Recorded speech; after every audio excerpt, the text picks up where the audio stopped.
Eu quero te incentivar aí onde você está, que você estenda suas mãos. Nós vamos orar pela vida do nosso pastor. Estenda suas mãos aí na sua casa, onde você está. Deus, fale conosco, Senhor. Usa a vida do nosso pastor a ministrar ao nosso coração essa noite. Cada um em suas casas, cada um de nós em nossas casas. Mas como sempre temos dito, juntos, mesmo distantes, ligados no mesmo propósito, ligados no mesmo Espírito. E que o Espírito Santo de Deus, que está ministrando e falando e manifestando através da vida do nosso pastor, fale, Senhor amado, com cada um de nós em nossas casas nesse momento. Senhor amado, que a Tua palavra, Senhor amado, entre como uma espada no nosso espírito. Que a Tua palavra entre mesmo como uma espada em nossa mente. Ministra ao nosso coração o Teu propósito como igreja nos dias de hoje, Senhor. Use de forma excelente, use de forma poderosa, cheia da Sua graça também a vida do pastor Israel, Senhor. E fala conosco, em o nome de Jesus, Senhor. Amém, Deus. Amém. Graça e paz, querido irmão, querida irmã, que nos assiste aí no nosso culto online. Seja bem-vindo aí ao nosso culto online. Você que não é da Igreja Metodista, a casa é nossa, a rede social é nossa, Deus é nosso, tudo é nosso e louvamos a Ele por isso, amém? Eu quero, meu irmão, minha irmã, louvar ao Senhor e agradecer a Deus por poder te servir nesse tempo com a palavra do Senhor aí onde você está, na sua casa, no seu lar, ou na casa de algum familiar, de algum parente. Se você está acompanhado, se você está sozinho, com a presença de mais alguém, quero saudar todos vocês com muita graça e muita paz.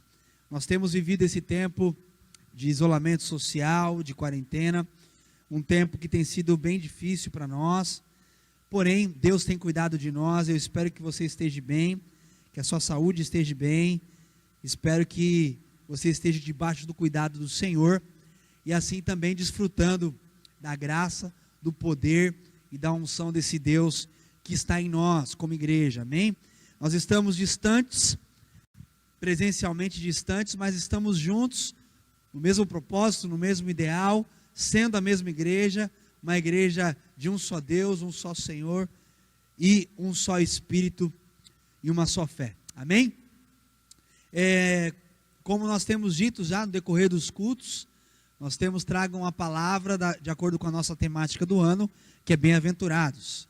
E eu quero falar hoje sobre a ausência que traz felicidade. A ausência que traz felicidade. Nós estamos aí, hoje é domingo de Páscoa, nós estamos aí comemorando então a ressurreição do nosso Senhor e Salvador Jesus Cristo. E nós vamos falar um pouquinho sobre isso e encaixando aí também o nosso tema desse ano, que é bem-aventurados. Para você que está nos acompanhando, que ainda não nos ouviu, o termo bem-aventurado significa mais do que feliz, significa abençoado, significa bendito. O termo bem-aventurado significa mais do que feliz, porque feliz qualquer pessoa pode ser, mas mais do que feliz, só Deus em Cristo pode nos fazer. Amém? Glória a Deus. Quero convidar você então a abrir sua Bíblia no Evangelho de João, capítulo 20. Evangelho de João, capítulo 20.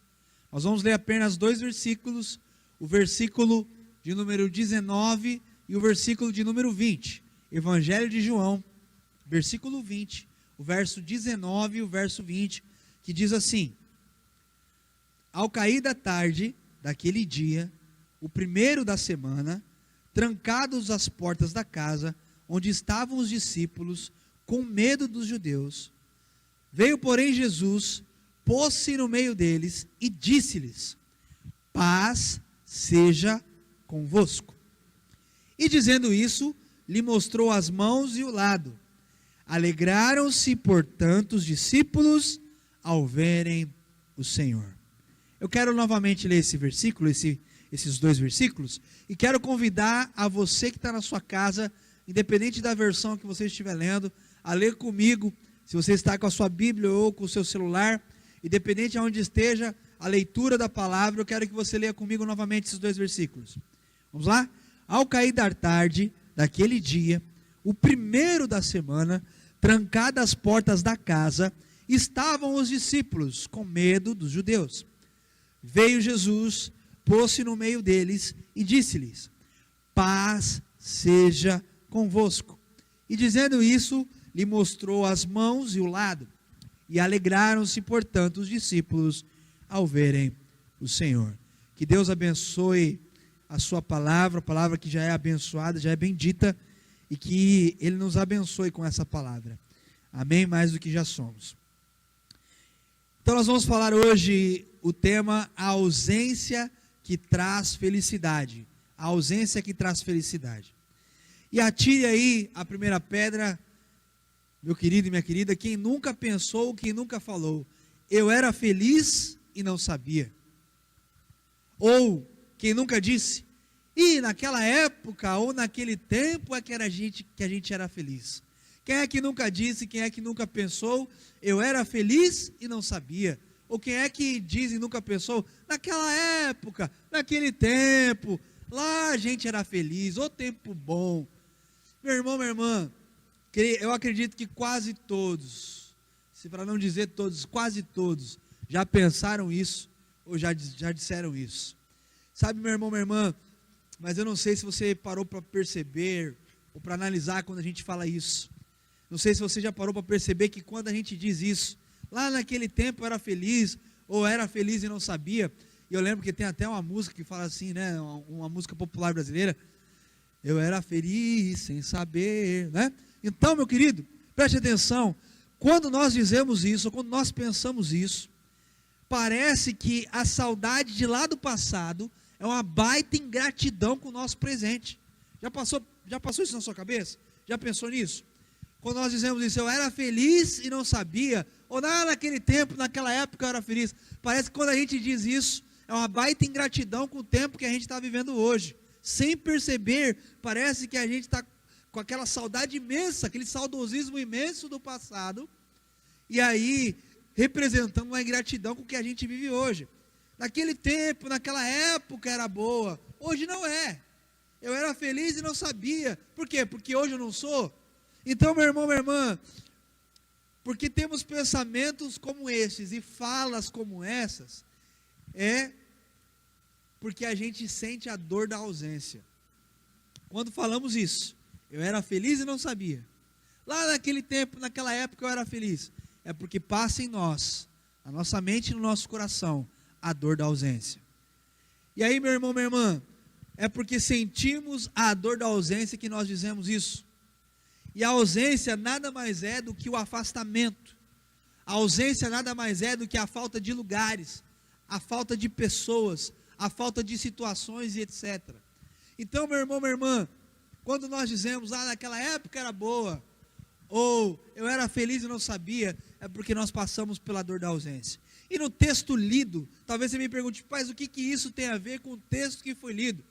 No texto que nós lemos juntos, os discípulos estavam com medo, os discípulos estavam trancados dentro de casa. E aí, meu irmão, minha irmã, qualquer semelhança com a gente é mera coincidência, não é verdade? A gente está trancado dentro da nossa casa, a gente está com medo do coronavírus, medo de infecção, medo de doença. Qualquer semelhança aí é mera coincidência, não é verdade? Os discípulos estavam igualzinhos, trancados, de portas trancadas, com medo dos judeus. Meu irmão, minha irmã, por que eles estavam assim? Porque Jesus havia morrido. Ou seja, eles estavam passando pelo luto, eles estavam passando pela dor da ausência, porque o luto traz consigo a dor da ausência. Então, meu irmão, minha irmã, eles estavam passando pelo luto, passando pela dor da ausência, mas aí Jesus ressuscita no terceiro dia, e aparece para eles bem no meio deles. E aí, meu irmão, Jesus aparece para eles bem no meio da dor deles, bem no meio da ausência deles. Jesus aparece e diz: paz seja convosco. E meu irmão, minha irmã, nesse tempo de epidemia, pandemia, eu quero dizer as palavras do Senhor Jesus. Eu quero ser boca de Deus para você. Paz seja com você, meu irmão. Paz seja com você, minha irmã, na sua casa, nos seus pensamentos, no seu coração. Ouça o Senhor Jesus te dizer: paz seja convosco. No meio da sua dor, no meio do seu caos, no meio da sua preocupação, no meio da ausência, ouça o Senhor Jesus te dizer hoje: paz seja convosco, porque o Senhor Jesus ressuscitou, meu irmão, minha irmã, para trazer paz ao nosso coração, para trazer paz para a nossa mente. O Senhor Jesus ressuscitou para trazer paz para nosso interior. Então ouça o Senhor Jesus te dizer esse dia e essa noite: paz seja com você, paz seja convosco. Então, meu irmão, minha irmã, repetindo, Jesus aparece no meio da dor deles, Jesus aparece no meio do medo deles, Jesus traz paz em meio ao caos, Jesus traz paz em meio à dor da ausência que os discípulos estavam sentindo. E é interessante, meu irmão, minha irmã, que quando Jesus aparece ressurreto, ressuscitado, quando ele aparece aos discípulos, ele dá para os discípulos uma tarefa. Se você não fechou a sua Bíblia, você vai ver lá no verso 22, que ele dá uma tarefa para os discípulos. Ele não só tranquiliza os discípulos no meio do medo, mas ele dá uma tarefa para os discípulos: eis que vos envio. Jesus fala: olha, como o Pai me enviou, verso 22, eu também vos envio. Jesus deixa uma tarefa para eles: vocês precisam ser enviados para levar o evangelho, para pregar o evangelho a toda criatura. Meu irmão, minha irmã, essa quarentena vai acabar. Meu irmão, minha irmã, essa pandemia vai acabar. E quando isso acabar, ouça o Senhor Jesus te dizer: assim como o Pai me enviou, eu vos envio. Sai da sua casa, prega o evangelho a todas as pessoas que você vê, prega o evangelho a toda criatura, e aquele que crê será salvo, aquele que crê será liberto. Meu irmão, minha irmã, Jesus não apareceu só trazendo paz, Jesus apareceu, meu irmão, minha irmã, também trazendo uma tarefa. E não só isso, ele deu também uma ferramenta para que os discípulos, as pessoas que estavam na casa, pudessem realizar a tarefa. E qual era a ferramenta que Jesus deu? Está lá no verso 22. Ele deu o Espírito Santo. Verso 22 ou 23, ele deu o Espírito Santo. Porque sem o Espírito Santo, nenhuma tarefa que a gente faça, meu irmão, minha irmã, é uma tarefa genuína de Deus. Porque é o Espírito Santo que dirige os nossos passos. É o Espírito Santo que coloca as palavras na nossa boca. É o Espírito Santo que nos conduz na nossa vida. Então eles não tiveram uma tarefa só. Eles tiveram uma tarefa e Deus deu a ele a condição de realizar essa tarefa. E não só isso. Deu a eles a tarefa, deu a eles a ferramenta, que é o Espírito Santo, e por último deu a orientação no verso aí, 23 ou 24, não sei ao certo, acompanha aí na Bíblia, que as orientações é o perdão dos pecados. Então, meu irmão, minha irmã, outro fato interessante, é que mesmo Jesus aparecendo nessa primeira vez, dando a eles a paz, ministrando a eles a paz, dando tarefas, ferramentas, orientações, outro fato interessante é que, mesmo Jesus aparecendo na primeira vez, 8 dias depois, você vai ver aí nos versículos posteriores, Jesus aparece de novo, inclusive para Tomé, para provar para Tomé que ele estava vivo. E aí já é outra história. Mas continuando aí, ainda falando sobre a ausência, no capítulo 21 em diante aí, você vai ver que Pedro, que já estava nesse isolamento social, com medo dos judeus, com medo de ser morto, ele decide então voltar a pescar, e algumas pessoas, alguns discípulos resolvem ir com ele. Aí, meu irmão, porque ele sentiu, além da dor dele sentir a dor da ausência e da falta do mestre de não estar com eles, ele sentiu a dor da ausência da profissão dele, que era ser pescador.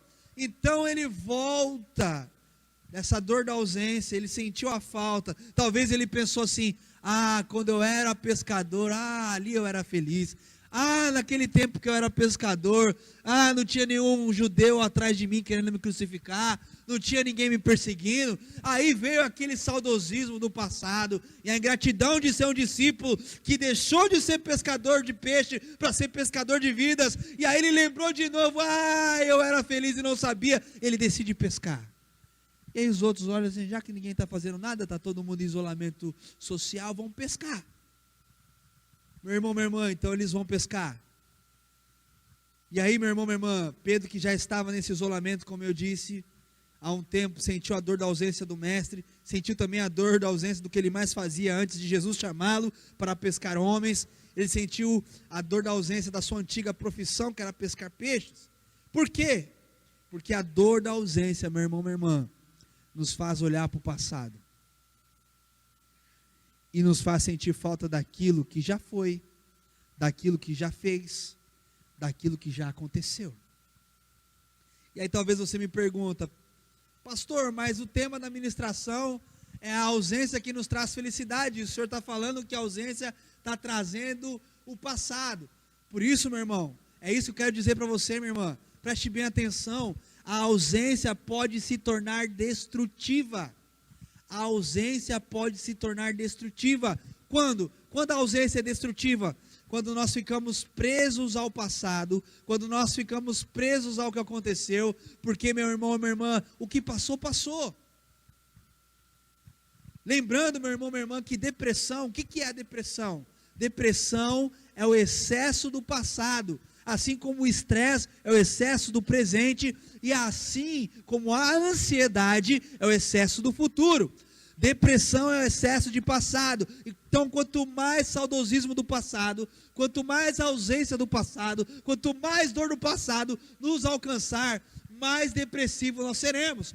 Meu irmão, minha irmã, não deixe a depressão te pegar nesse tempo de isolamento social. Se livre do passado, olhe com esperança para o futuro e olhe com confiança para o presente, porque é isso que Deus tem para nós. Meu irmão, minha irmã, então a ausência ela pode ser destrutiva quando a gente olha para a ausência só do passado, mas a dor da ausência também pode ser construtiva. A dor da ausência pode nos ajudar a ressignificar o que é felicidade.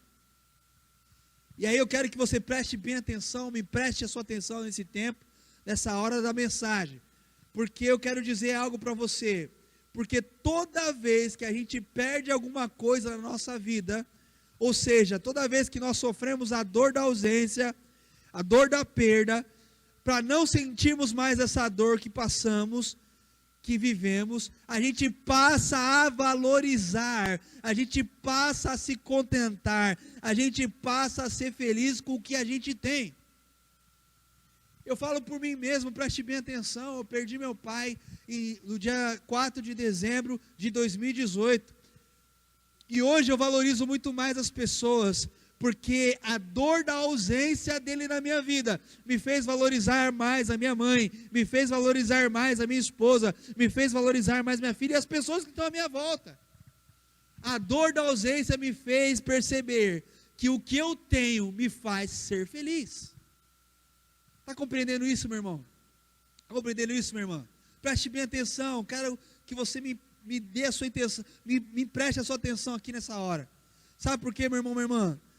A dor da ausência ressignifica tudo que temos, tudo que somos, inclusive a felicidade. Porque parece que quando a gente perde alguma coisa, na nossa vida, é aí que de fato a gente passa a ter a consciência do quanto o que perdemos era valioso. Quando a gente perde alguma coisa na vida, é aí que a gente passa a perceber que o que a gente perdeu era valioso. Por exemplo, se a gente perde a saúde, a gente passa a valorizar mais a nossa saúde. Se a gente pega uma doença, por exemplo, a gente passa a valorizar mais. Eu preciso me cuidar mais, preciso me alimentar bem, preciso fazer exercício, porque quem passa por uma enfermidade começa a ver a sua saúde. Por exemplo, quando alguém perde um amor da sua vida, ou quando alguém perde alguma coisa que gostava, de fato, meu irmão, minha irmã, só vamos ser felizes no momento em que nós temos a consciência dessa perda.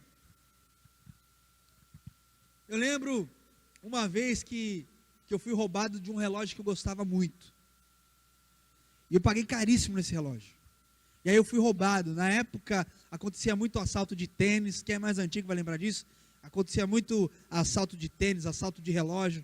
Hoje o que mais assaltam são celulares, mas naquela época era tênis que era roubado, era relógio que era roubado, principalmente lá na periferia de São Paulo, da onde eu era, e eu gostava muito desse relógio.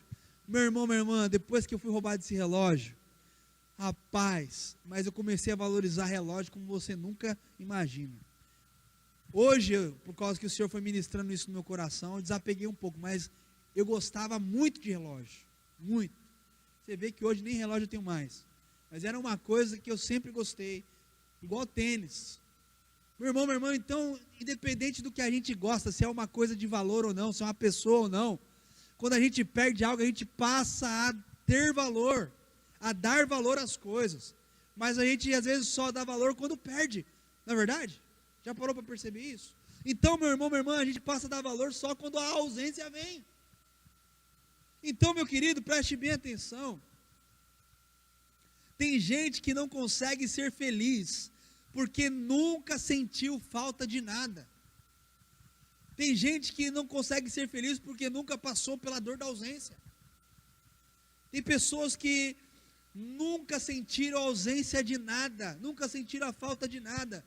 Então não conhece o valor que as coisas têm.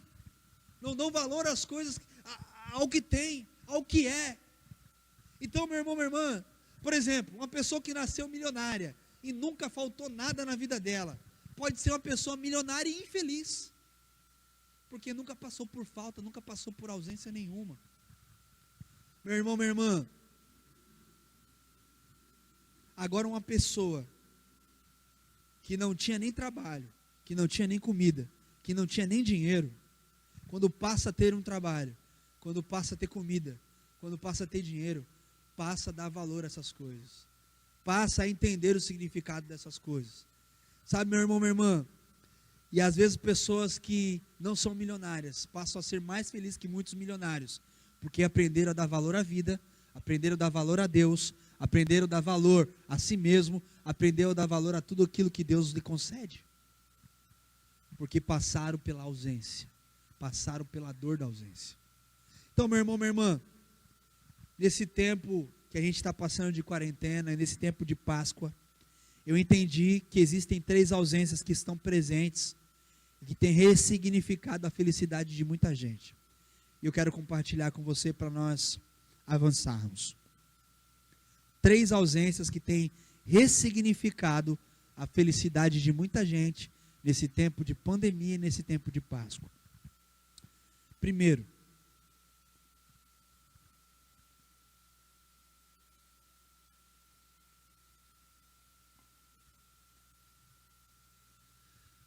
primeira coisa que tem trazido ressignificado e felicidade a muita gente é uma cruz vazia.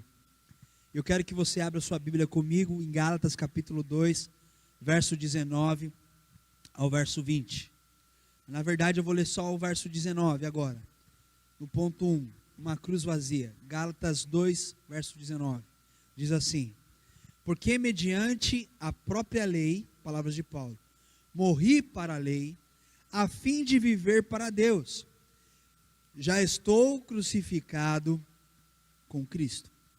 Porque mediante a própria lei, morri para a lei, a fim de viver para Deus.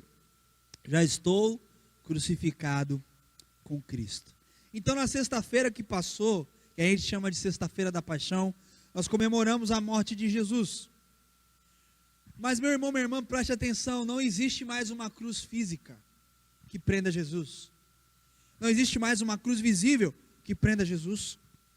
Agora, a cruz é apenas um símbolo espiritual da morte do nosso Senhor Jesus Cristo, e da nossa morte também, da minha morte e da sua morte também.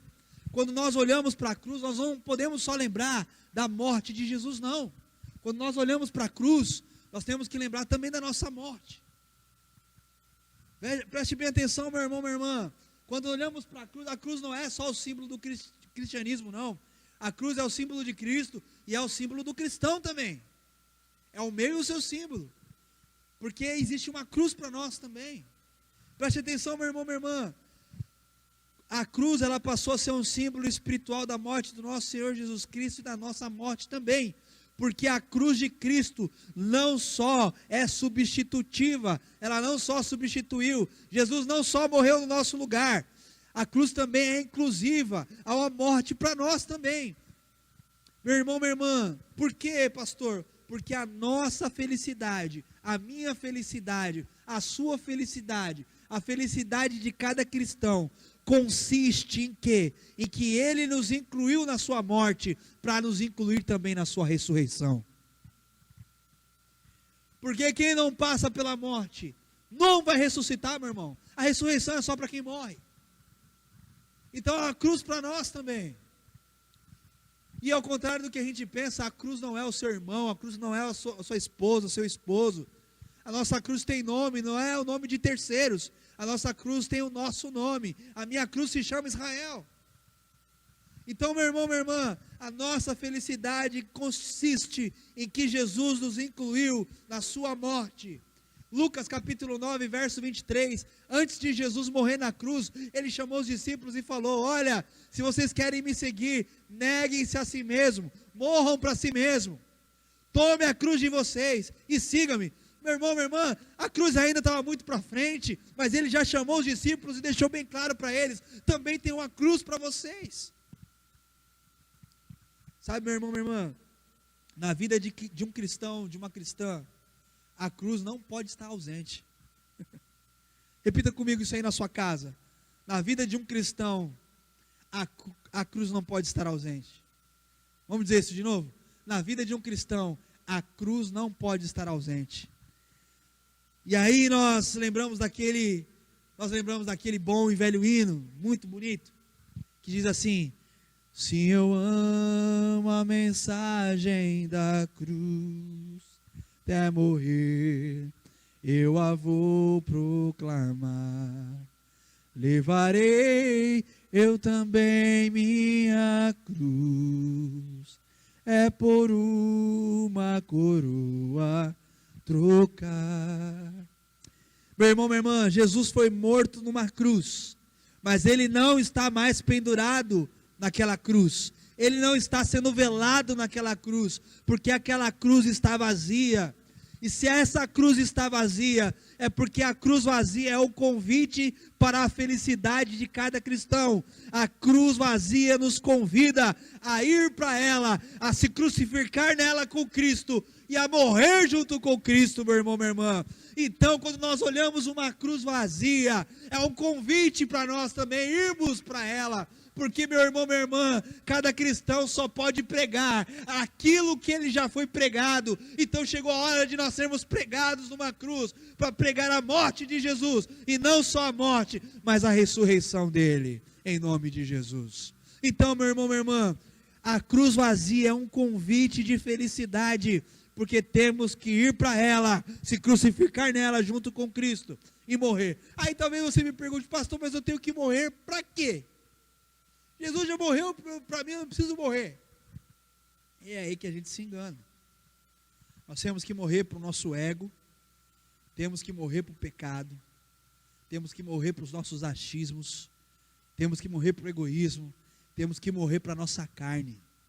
Coloque ela na cruz, irmão, deixa ela morrer lá, apodrecer lá, em nome de Jesus. A cruz vazia, com a ausência de Jesus pendurado nela, não significa que nós temos que viver a ausência de cruz na nossa vida. Pelo contrário, a cruz vazia, se é a ausência de Cristo, é um convite para a gente ser crucificado com Ele, como Ele foi, e morrer lá. Morrer para tudo aquilo que não presta, para tudo aquilo que nos afasta de Jesus, em nome de Jesus. Segundo, o túmulo vazio. Ainda, se você não fechou sua Bíblia, agora nós vamos ver Gálatas 2, o verso 20. Nós falamos então da cruz vazia. Segundo, eu quero falar do túmulo que está vazio. E aí o verso 20 de Gálatas 2 vai dizer: logo já não sou eu quem vive, mas Cristo vive em mim. E esse viver que agora eu tenho na carne, vivo pela fé no Filho de Deus, que me amou e a si mesmo se entregou por mim. Então, meu irmão, minha irmã, não diferente, Jesus, após ser retirado da cruz, seu corpo foi colocado em um túmulo. Nós conhecemos a história muito bem, da crucificação e da ressurreição. Nós ouvimos e pregamos e falamos isso, todo o tempo de Páscoa, todo o período de Páscoa, nós falamos sobre isso. Mas, meu irmão, minha irmã, preste bem atenção. Mesmo Jesus sendo tirado de uma cruz, seu corpo sendo tirado da cruz, colocado em um túmulo, eu quero afirmar que também esse túmulo não conteve Jesus, esse túmulo não deteve Jesus. Por quê? Porque Jesus está vivo, porque Jesus ressuscitou. E no domingo da ressurreição nós comemoramos, hoje nós comemoramos a vida de Jesus, a ressurreição de Jesus, porque nem o túmulo segurou Jesus, nem a morte segurou Jesus, o túmulo e a morte não venceram Jesus. E por isso, meu irmão, minha irmã, nós somos felizes, eu, você, cada cristão, nós somos felizes, quando a vida que a gente vive a nossa vida pela fé, no Filho que venceu o túmulo, no Filho de Deus que venceu a morte, no Filho de Deus que venceu o diabo. A nossa vida só é feliz quando a gente vive essa vida no Filho que venceu pela fé. Meu irmão, minha irmã, todo cristão só vai conseguir de fato viver uma vida bem-aventurada quando a vida que ele vive pela fé no Filho que venceu. Então, meu irmão, minha irmã, aquela canção que também nós cantamos hoje aqui, porque ele vive, porque ele ressuscitou, eu e você podemos crer no amanhã. O túmulo vazio, meu irmão, minha irmã, preste bem atenção, o túmulo vazio, ele ressignifica o vazio das nossas vidas. O túmulo vazio, ele traz um novo significado para o vazio das nossas vidas. Aí você me pergunta, por quê, pastor? Porque aquele que não está mais no túmulo, passou, quando saiu do túmulo, a preencher o vazio das nossas vidas. Jesus, quando saiu daquele túmulo, quando ele ressuscitou, ele fez de nós a sua habitação. Não somos o túmulo de Jesus. Meu irmão, Jesus não está em nós morto. Jesus está em nós vivo, nós somos dele a sua casa, aonde ele vive, aonde ele governa, aonde ele reina. Nós não somos túmulo de Jesus. Você não pode ser um crente frio, você não pode ser um crente morto, porque aquele que é vivo, vive em você, em nome de Jesus. Eu não posso te ouvir, mas é agora a hora de você dar um glória a Deus bem forte aí na sua casa, em nome de Jesus, em nome de Jesus. Aleluia. Meu irmão, minha irmã, o túmulo que significava ausência de vida, hoje é símbolo de esperança de vida eterna. Você pode dizer isso comigo aí na sua casa? O túmulo que significava ausência de vida, hoje é símbolo de esperança e vida eterna. Então, quando um crente hoje olha para um túmulo, tem muita gente que gosta de ir para Israel, para ir no túmulo de Jesus. Meu irmão, minha irmã, parece que a gente vai para Israel ver o túmulo de Jesus, esperando que Jesus esteja lá para a gente ver o corpo dele. Parece que é essa sensação que dá. Mas não adianta você ir para Israel ver o túmulo de Jesus, que não está lá, irmão. Jesus está em você, mais vivo do que você. Isso é demais. Jesus está em você, mais vivo do que você, mais vivo do que nunca. Isso é demais. Terceiro e último, nós falamos então da cruz vazia, falamos do túmulo vazio, e agora eu quero falar de uma realidade mais próxima de nós ainda. Estamos vivendo o tempo das igrejas vazias. Falamos então da cruz vazia, do túmulo vazio, e por último vamos falar agora das igrejas vazias. Eu quero convidar você a abrir no Salmo 84, Salmo 84, 84. Você vai ler comigo o verso 1 ao 4.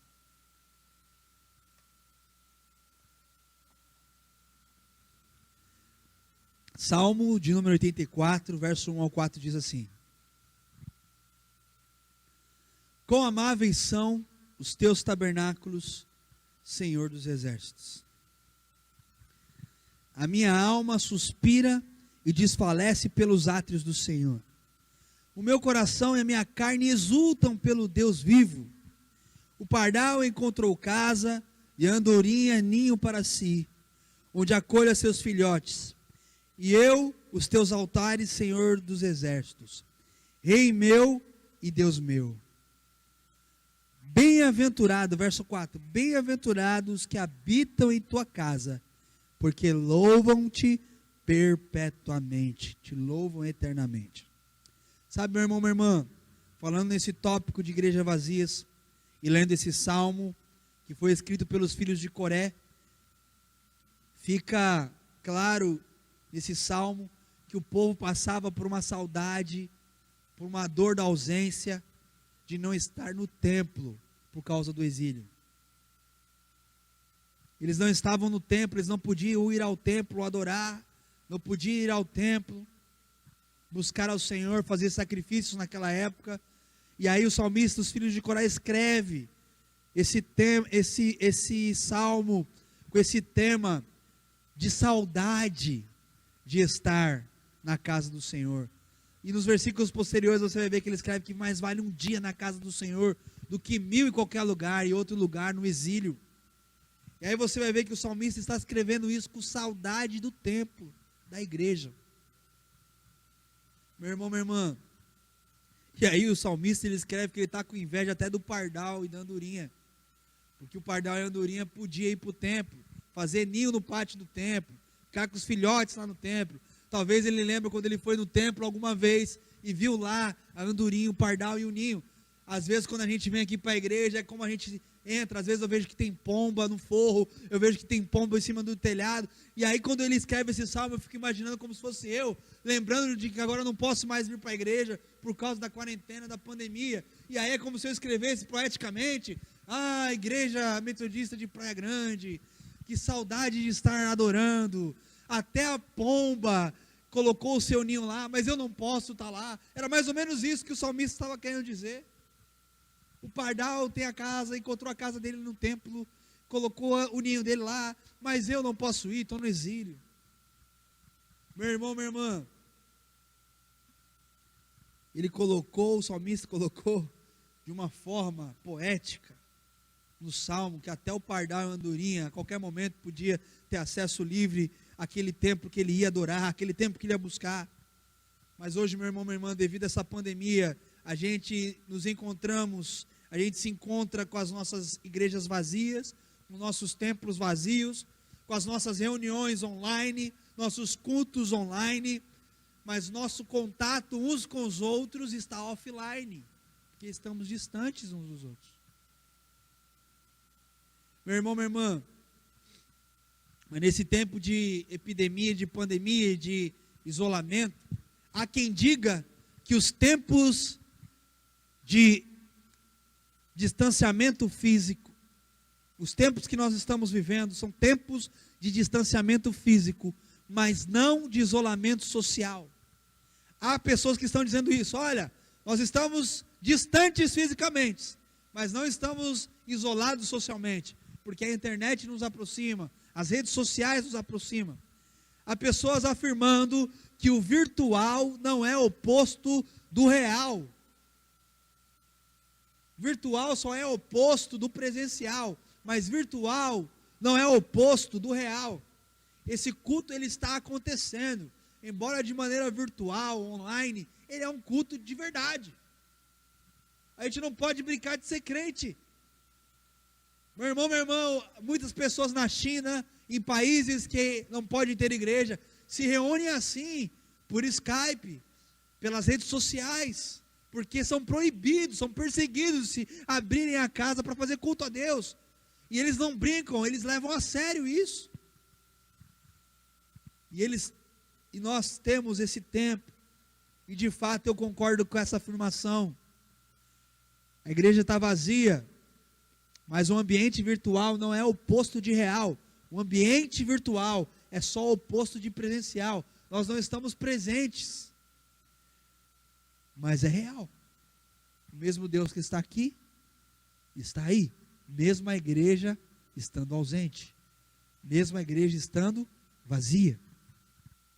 Então nesse período, meu irmão, minha irmã, que nós falamos da ressignificação da cruz vazia, da ressignificação do túmulo vazio, as igrejas vazias, assim como a cruz vazia, e assim como o túmulo vazio, também ressignificam a nossa maneira de buscar a Deus, ressignificam a nossa maneira de ser família, ressignificam a nossa maneira de ser igreja. Por quê, pastor? Porque a ausência do espaço de culto, a ausência de reunião, não impediu a igreja de ser igreja. A ausência do espaço de culto, a ausência do espaço de reunião, não parou a igreja, e nem fez a igreja deixar de ser de Deus. A igreja continua sendo nós, a igreja continua sendo de Deus, embora não estejamos juntos, embora estejamos distantes. Deus ainda é o dono da igreja, a igreja ainda é do Senhor, você ainda é a igreja junto conosco, você ainda é do Senhor. Então a gente teve que ressignificar muitas coisas. Meu irmão, minha irmã, a ausência da igreja, a igreja vazia, está apenas reforçando a felicidade que a gente tem de ter um lugar de termos um lugar para Deus e de ter um lugar para te chamar de casa do Pai. E essa ausência da igreja na nossa vida só pode ressignificar duas coisas: o aumento da vontade de congregar daqueles que amavam congregar, pois viviam felizes de estar na casa do Senhor, assim como o Salmo de Corá. Estavam felizes de estar na casa paterna. Segundo, esse sentimento da ausência da igreja, das igrejas vazias, reforça o sentimento da ausência de congregar daqueles que pouco congregavam, pois agora nem quando eles querem congregar eles vão conseguir. Mas meu irmão, minha irmã, para a gente finalizar, eu quero dizer o seguinte: igreja vazia não é sinônimo de coração vazio, pois já houve muito tempo de nós termos, não só aqui na Praia Grande, mas de forma geral, de nós termos igrejas cheias de pessoas vazias. Eu quero repetir isso para que você grave isso na sua cabeça. A igreja está vazia hoje não significa, não é sinônimo do nosso coração estar desabitado, não é sinônimo do nosso coração estar vazio, não é sinônimo da nossa mente estar vazia, porque mente vazia é oficina de quem? Meu irmão, minha irmã, a igreja vazia não é sinônimo de corações vazios, porque já teve época das nossas igrejas, de forma geral, em São Paulo, no Brasil, estarem cheias de pessoas vazias.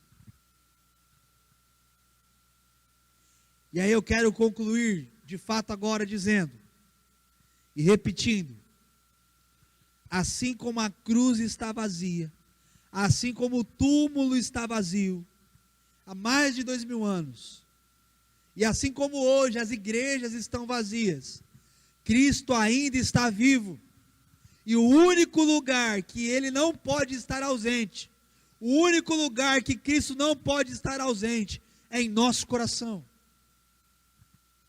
O único lugar que Cristo não pode estar ausente, é em nós. Porque, meu irmão, minha irmã, se Cristo estiver ausente em nós, na nossa vida, se Cristo estiver ausente no nosso coração, a gente no final vai acabar dizendo: eu era feliz e não sabia. Porque uma vida que já teve a habitação de Cristo e hoje não tem mais, que apagou o Espírito, que se enquadrou lá em Hebreus capítulo 6, um dia vai ainda dizer: eu era feliz com Cristo e não sabia. Que Deus nos abençoe. Que Deus nos abençoe. Que Deus continue nos abençoando. E que Deus nos faça bem-aventurados em todas as coisas. Quero orar com você. Amém? Feche seus olhos onde você estiver na sua casa. Coloque a mão sobre o seu coração. Se você puder, coloque a outra mão sobre a sua cabeça. Pai amado, Pai querido, nós queremos te adorar, te louvar, te bendizer por esse tempo. Sabemos que a cruz está vazia.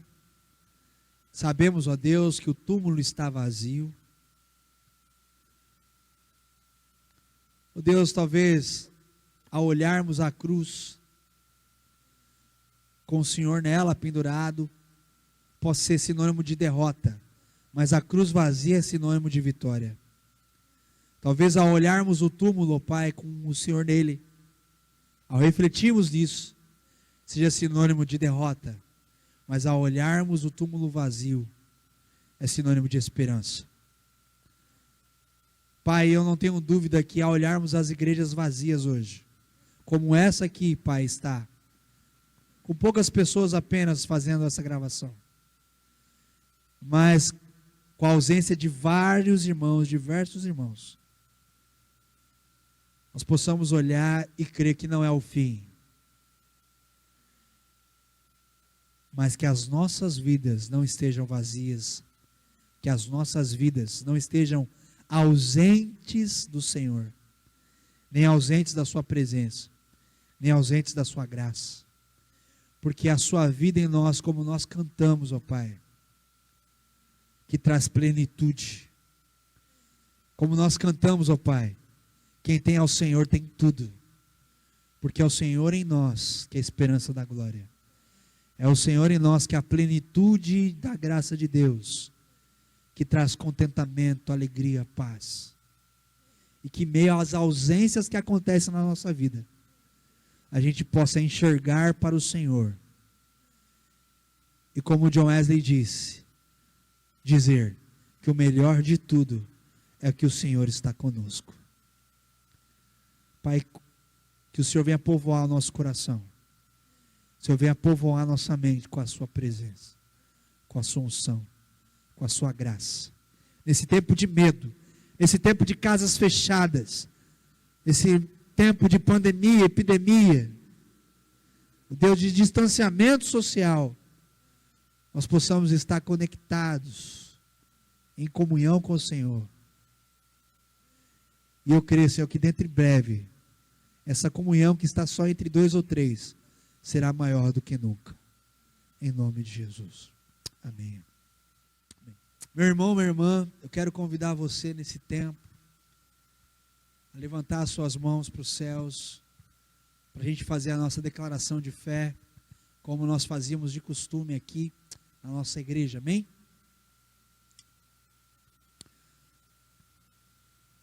Repita comigo, por favor, repita depois de mim. O Senhor é o meu pastor e nada me faltará. Se Deus é por nós, quem será contra nós? Tudo podemos em Deus que nos fortalece. Oremos. Pai nosso que estás nos céus, santificado seja o teu nome. Venha a nós o teu reino. Seja feita a tua vontade, assim na terra como nos céus. O pão nosso de cada dia nos dai hoje. Perdoa as nossas dívidas, assim como nós perdoamos os nossos devedores. E não nos deixe cair em tentação, mas livra-nos do mal, pois teu é o reino, o poder e a glória para sempre. Amém. Estenda as suas mãos, vamos receber a bênção apostólica. Com o amor do Deus Pai, a graça do nosso Senhor e Salvador Jesus Cristo, a unção e a doce consolação do Espírito Santo, seja sobre nós e sobre nós permaneça, trazendo à memória a paixão da morte de Jesus, a morte apaixonante e a ressurreição gloriosa, nos fazendo lembrar que a cruz vazia é um convite, o túmulo vazio é a esperança, e a igreja vazia não é sinônimo de corações vazios, hoje e sempre.